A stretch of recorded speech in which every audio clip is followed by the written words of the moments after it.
গাজী সাহেবের পরামর্শে কীভাবে কয়েকজনকে দিছে, 10-12 জনের বোধহয় দিচ্ছে, আরগুলি সব বিভিন্নভাবে ওরা অন্যত্র বিক্রি করে ফেলছে। আমরা 31 জন মুক্তিযোদ্ধা ছিলাম, 31 জনকে আমরা 31টা দোকান আমাদেরকে করে দিব প্রথমবারের মতো। গাজী সাহেবের তদবিরে ডিউ লেটার দিয়ে অনেকে মুক্তিযোদ্ধা বানিয়েছে এবং ওনার পছন্দের লোকজন মুক্তিযোদ্ধা বানিয়েছে, আবার অপছন্দের লোকজনকে মুক্তিযোদ্ধা থেকে উনি কি বলে বাতা থেকে বিরত করেছে।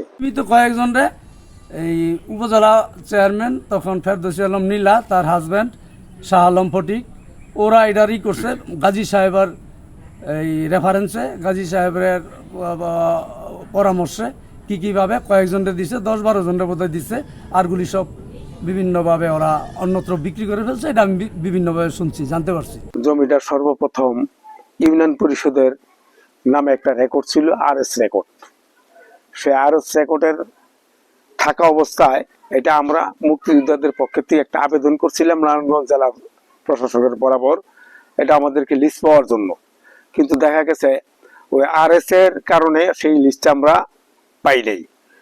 শেষ পর্যন্ত এটা গোলাগঞ্জ দস্তগীর গাজী যখন সংসদ সদস্য হইলেন, তখন ওনার কাছে আমরা আবেদনটা জানাইলাম যে আমরা একটা লিস্ট করছিলাম জমিটা আনার জন্য, কিন্তু সেই লিস্ট জমিটা আমরা পাই নাই। বিদায় উনি রেখে চেষ্টা তদবির করে বা কোর্ট অফ ওয়ার্ডস মানে বাওয়াল রেজিস্ট্রেট থেকে এটা উনি ব্যবস্থা করে আমাদেরকে দিলেন। 100-200 জমিন, এটা ছিল একটা পুকুর, সেটা আবার বরাদ করাইলো, গাজী সাহেব নিজে অনুমোদন করে দিলেন। এটা ওই শাহ আলম ওরফে ফটিক মিয়া, উনি এটাকে মাটি ভরাট করে, এটা ভরাট করে পুকুরটা ভরাটের পরে দোকান ঘর পজিশনের একটা ব্যবস্থা করা হইলো। তো শেষ পর্যন্ত গাজী সাহেব আমাদেরকে বললেন যে তোমরা যারা মুক্তিযুদ্ধ আছে আমি তোমাদের সবাইকে এটা ব্যবস্থা করে দিব, যিনি ডেভেলপ করে দিচ্ছে তারও একটা ব্যবস্থা আমি করে দিব, তোমাদের কোনো চিন্তার কারণ নাই। আমরা ওইভাবেই ওনার পিছনে আমরা হাঁটতে শুরু করলাম। শেষ পর্যন্ত এটা উনি একটা পজিশন করে প্রথমবারের মতো আমাদেরকে নিয়ে শাহ আলম সাহেব একটা ফটিক সাহেব আর কি, উনি বসে একটা আলাপ আলোচনা করলেন। মুক্তিযুদ্ধে আমরা অনেকেই ছিলাম, বাগবের ইদ্রিস আলী কিন্ডারগার্টেন স্কুলে আমরা একটা মিটিং বসছিলাম।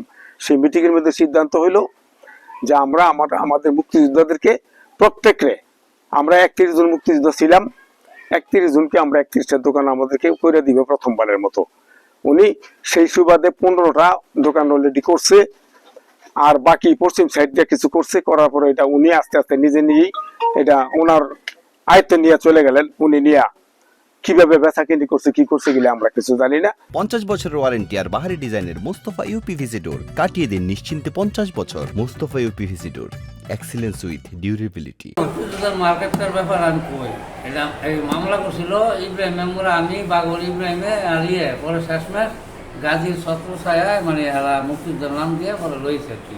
জমিটা মূলত ছিল ইউনিয়ন পরিষদের জমিটাই মুক্তিযোদ্ধাদের নাম দিয়া এখানে মার্কেট করা হয়। আসলে এটা প্রকৃতপক্ষে ইউনিয়ন পরিষদের জায়গা। এটা রানু চেয়ারম্যানও জানে, এলাকার অনেক লোকই জানে। হয়তো 2-1টা মুক্তিযোদ্ধার নাম আমি শুনছি, 2-1টা আছে এখন, আর কিছু কিছু বিক্রি করে লাইছে। আর কে কে পাইছে আমি সবকিছু বলতে পারবো না, কে কে কোন কোন মুক্তিযোদ্ধা পাইছে। আমরা সবাই মাত্র দায়িত্ব নিয়েছি এই রূপগঞ্জ থানা কমান্ডের। আমরা এগুলি নিয়ে কাজ করছি, যাচাই বাছাই করে। ইতিমধ্যে আমরা অনেক অভিযোগ পেয়েছি যে যাদের মুক্তিযুদ্ধের সময় জন্ম হয় না তারা মুক্তিযোদ্ধা হয়েছে। গাজী সাহেবের তদবিরে ডিউ লেটার দিয়ে অনেকে মুক্তিযোদ্ধা বানিয়েছে এবং ওনার পছন্দের লোকজন মুক্তিযোদ্ধা বানিয়েছে, আবার অপছন্দের লোকজনকে মুক্তিযোদ্ধা থেকে উনি কি বলে বাতা থেকে বিরত করেছে। এগুলি শুনতেছি, তা আমরা একটু সময় নেব। আমরা এই সময়ের মধ্যে আমরা যাচাই বাছাই করে আমরা সম্ভবত একটা সুন্দর সঠিক একটা তালিকা প্রণয়ন করতে পারবো।